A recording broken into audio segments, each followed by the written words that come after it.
hierarchical domination. And it alone posed the question not simply of economic exploitation, but exploitation in every sphere of life. And it was that growing awareness that we had to go beyond classes into hierarchy and beyond exploitation into domination that led me into anarchism and to a commitment to an anarchist outlook.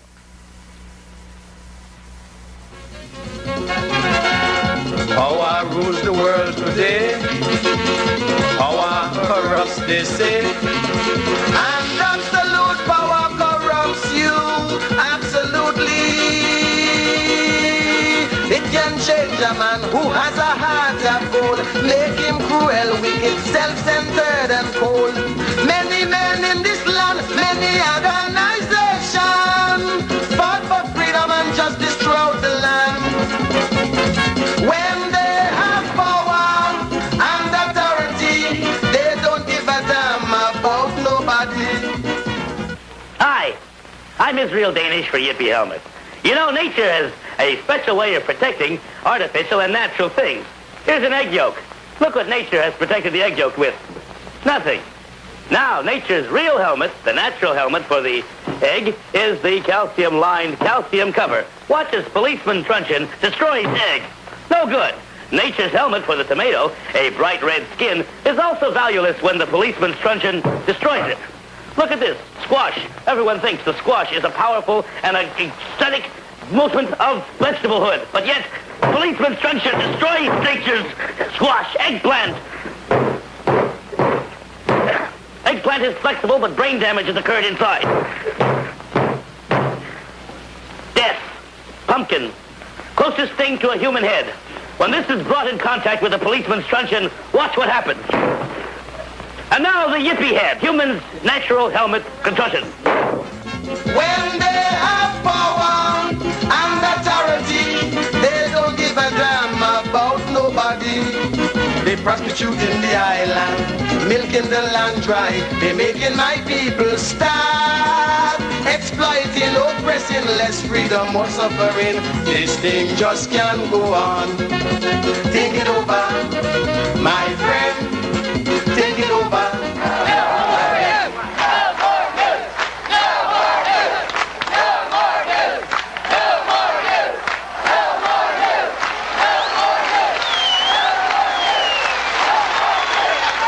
We're doing a film about anarchism in America.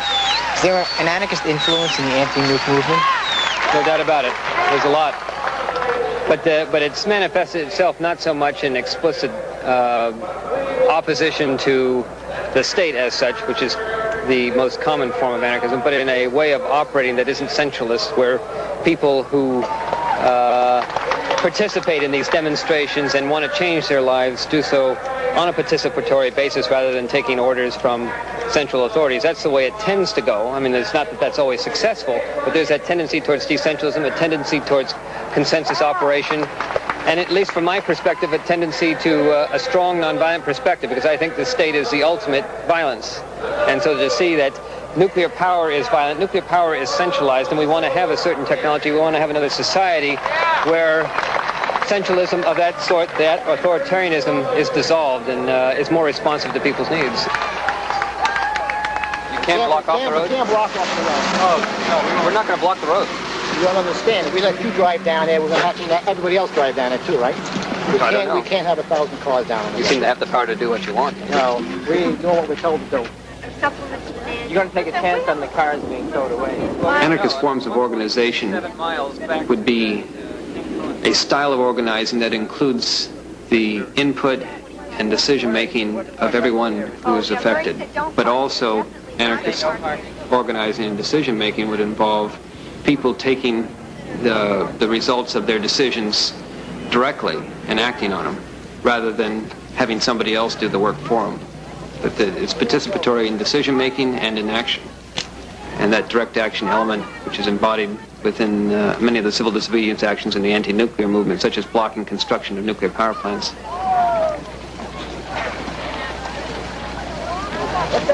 Be careful. Anarchists have, my understanding of anarchism has as part of its element a connection between ends and means. To me, if one is an anarchist, then from my point of view, one also must be nonviolent. And if one is nonviolent, one must be an anarchist. I see the linkage is very clear. A person who is nonviolent is a person, or who believes in nonviolence, is a person who believes that the sort of society we want to achieve is a society without violence, without wars, and without injustice. And to use wars, violence, and injustice to achieve that society is to be counterproductive.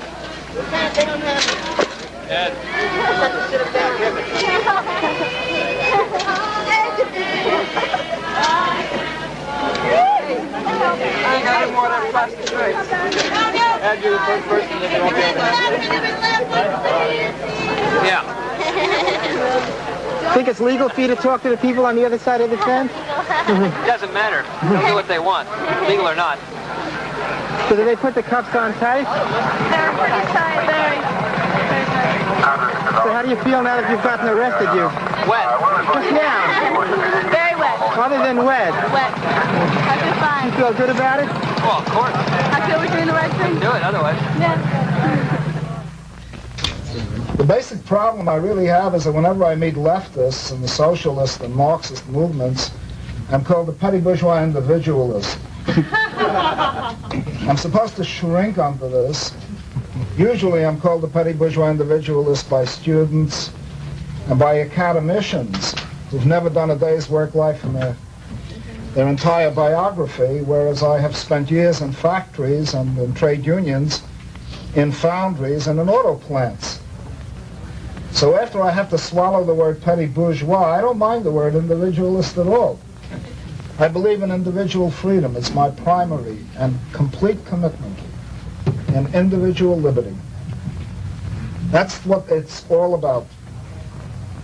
That's what socialism was supposed to be about, or anarchism was supposed to be about, and tragically has been betrayed.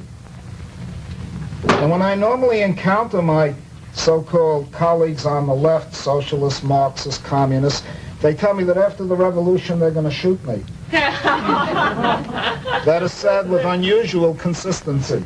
They're going to stand me and Carl up against the wall and get rid of us real fast. I feel much safer in your company.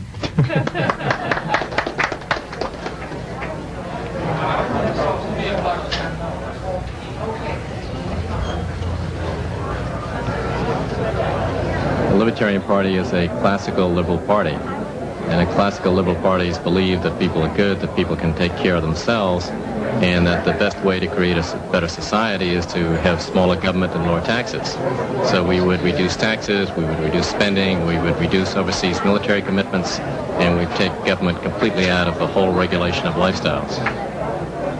There's a lot of confusion between the terms anarchist and libertarian. What's the difference between a libertarian and an anarchist? I think if you mean by anarchy, disruption and violence, why the Libertarian Party has nothing to do with it, because we think that our program will create a more peaceful society. I don't mean in the derogatory use of the term anarchist, but say in the way Murray Bookchin or other left-wing anarchists look at the ideology. Serious anarchist. Is there a difference between that kind of anarchist and a libertarian?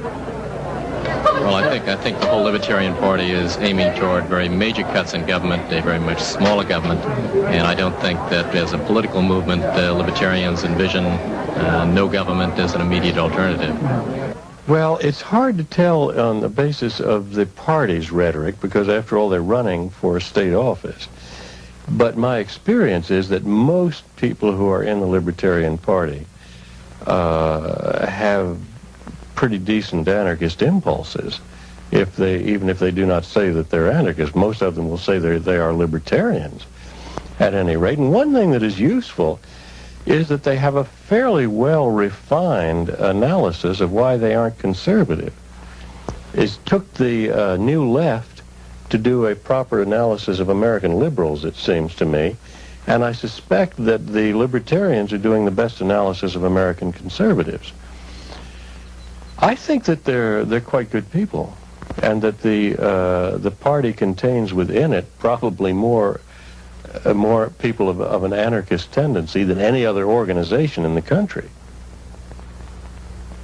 Libertarianism has its roots in American individualism. Although American individualism developed independently of European anarchism, both ideas